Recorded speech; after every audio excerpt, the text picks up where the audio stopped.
रहमतुल्लाहि व बरकातुहू।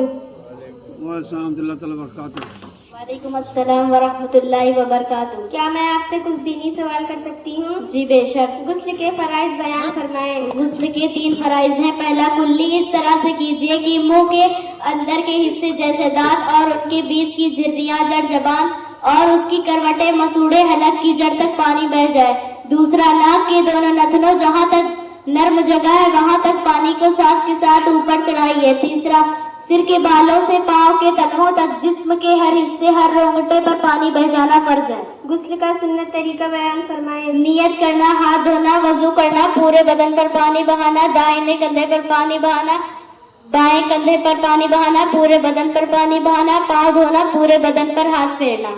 वजू के फराइज बयान फरमाएं।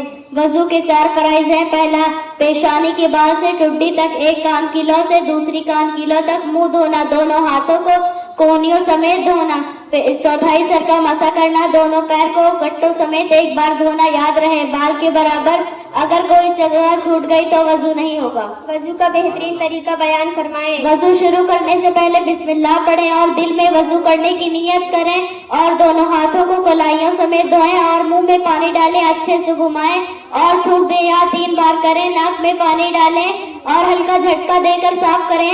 मुंह 3 बार धोएं। पहले हाथों को गीला करके, पहले दोनों हाथों को कोहनियों समेत धोएं और हाथों को गीला करके सिर का मसा करें, आगे से पीछे, पीछे से आगे, और उंगलियों को गीला करके कान के अंदर और बाहर का मसा करें। दोनों पांव को गट्टों समेत धो। वजू के कुछ फायदे बयान फरमाएं। वजू से गुनाहों की माफी होती है, वजू से दिल की सख्ती खत्म होती है, वजू से ताजगी और सुकून मिलता है। मैं भी आपसे कुछ सवाल कर सकती हूँ? जी बेशक। नमाज में कितनी चीजें फर्ज हैं? नमाज में 6 चीजें फर्ज हैं। कयाम, केरत, रुकू, सजदा, कदा आखिर, खुरूज बेसुन्नी। कयाम का क्या मतलब है? कयाम का मतलब है खड़े होकर नमाज पढ़ना। औरतें बैठकर नमाज पढ़ती हैं, उनके लिए क्या हुक्म है?